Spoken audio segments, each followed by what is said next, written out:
so, and then I got stopped, there's a guy waiting on me outside of Suzuka, and it was just a really, really cool encourager.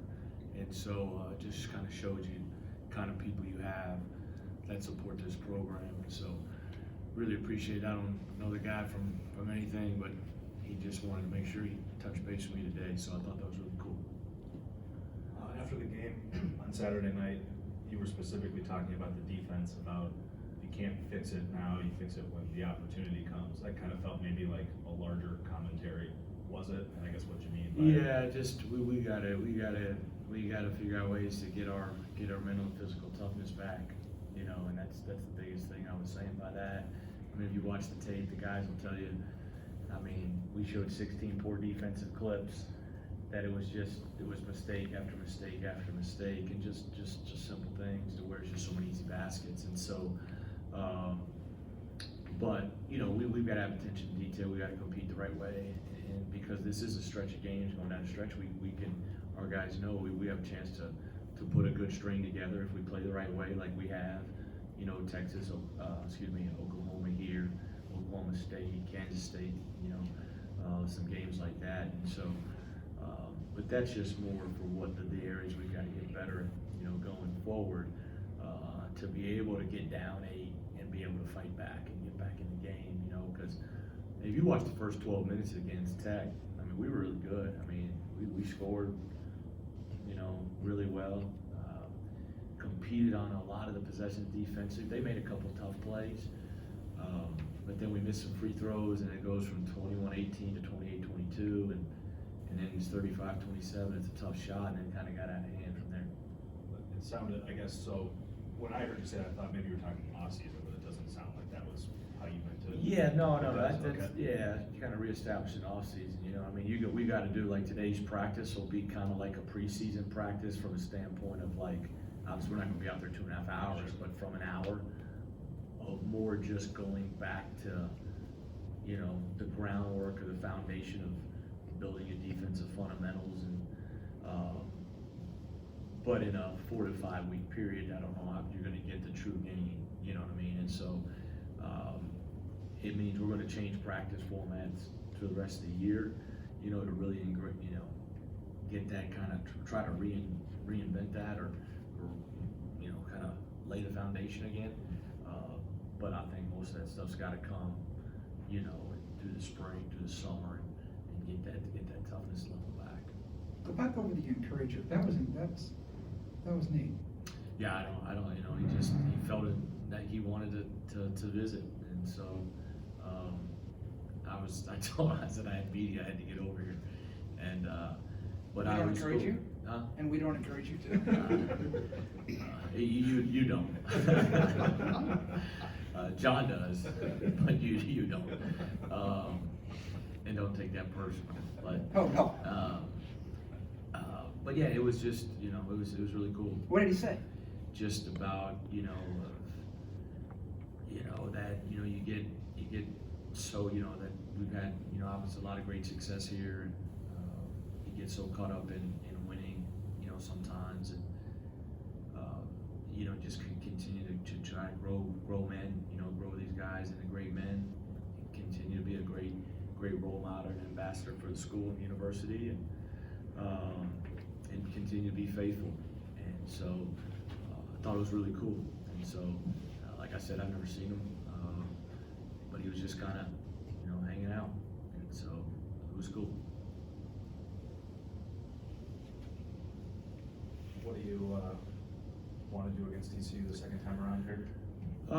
You know, they played really well against West Virginia. It was a great win for them because they had kind of been struggling a little bit. I think they were 1-7, you know, or what are they, 2 out of their last 9, and so that was a big win for them. And so, you know, our biggest thing is we got to do a great job defensively against Bain, and then ball screen defense. Those are the 2 transition defense. Those are the 3 biggest keys: transition D, Bain, and ball screen defense. So we got to be great in that area, and then we've got to do a good job in how we want to attack Samuel, you know, from an offensive standpoint. And I mean, that's really those are the biggest keys to the game right there. But it really starts with Bain, ball screen defense, and transition defense. It's a big game for us if we get this game. Obviously, got a lot of confidence going into Oklahoma State, and they play tonight, but they're a team that's been playing well of late. so this is a big one for us tomorrow, and we got to be ready to go. And the guys were good. We watched tape yesterday and did some skill workouts, and we'll practice today at 3 and for about an hour, and then we'll get ready. What's Javen? What can he bring next season? He brings a lot of versatility. He's a guy who's playing the point guard on the second team right now, or kind of the gray squad. But really an interchangeable guy, can switch ball screens, can guard a 1-4, can play small ball forward, kind of point forward, but can really pass and make plays and can stretch the defense. But he's got great size and length. Got another good summer, strength and skill, but he's a 6'6" guy that can really help us, I think, on both ends. But his passing, he can really pass. He can really make plays offensively. You said you're changing the format of practice. What does it kind of look like a little bit more now? Yeah, and when I say that, I mean we're just going to do some more fundamental stuff. That's what I mean by that, and just kind of go back to some of the fundamental foundation building pieces to where really going on technique, really going on effort and the way we compete, and not get so caught up in the opponent. Like I'm kind of like forget TCU today. We'll go through all their stuff, obviously, and do tape and all that stuff that you're going to do to prep, but actually practicing just what we need to do to get better. That's what I mean by that. Just really focusing on that.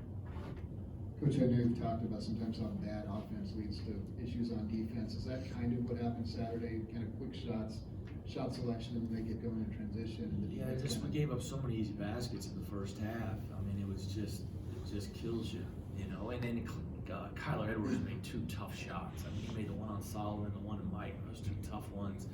But it's all the little ones, the layups, the transition defense ones that, man, those are the killers. And so, I mean, when we ran good offense, I mean, we had 35, and like I said, if you chart the game, we didn't shoot it well from the free throw line the first half. We didn't shoot it well from the field, and we had 35, and they're elite defense. I mean, elite, and so, but we just couldn't sustain our defensive effort, couldn't get the stops, and then you can't, like I said, against them especially, you just can't let that offense, and that's why we got to make sure we get a good shot every time down and run good offense. And, if you're going to turn it over, you'd rather have dead ball turnovers than live ball turnovers, so where you can at least get your defensive set. When a team is not playing for what they probably thought they'd be playing for in late February, sometimes you can see them, but they're just playing out the string. Not that that's what's going on with you guys, but how much time do you think about or try to guard against that these last few weeks? Yeah, I think I talked to Matt about that yesterday, and I'll meet with Prentice and Mike today and try to encourage and challenge them a little bit. Because next week's senior day, and like I said, my 2 favorite days, alumni reunion weekend and senior day. I think that's when you really showcase your program and represent your program in a lot of different ways. But our goal was in the back 9 to have a winning record, and I talked to them about that again last night, and then I also just talked to them about, man, let's just let it rip, man. I mean, let's just be a heck of a lot more aggressive. We got nothing to lose from that standpoint, and be free, but just play the right way, and hopefully we can do that. And like I said, it's Texas Tech and Kansas, those are kind of in stretches we were good. It's just been our thing is sustaining those stretches. I mean, and again, but it's on the defensive end. I know everybody loves to talk offense, and I like to talk it too, but the defensive end of the floor, the first half in both those games, just not very good. And it's a lot of stuff is so fixable, and that's what's probably the most frustrating thing from everybody's part. Anything else? I'm gonna read one quick thing, man. My wife sent me this. I thought this was really cool. This may encourage you here, Randy. Thank you. It says, terrible day, not a terrible life, hard season, but a beautiful story, awful chapter, but an amazing book. Perspective is everything.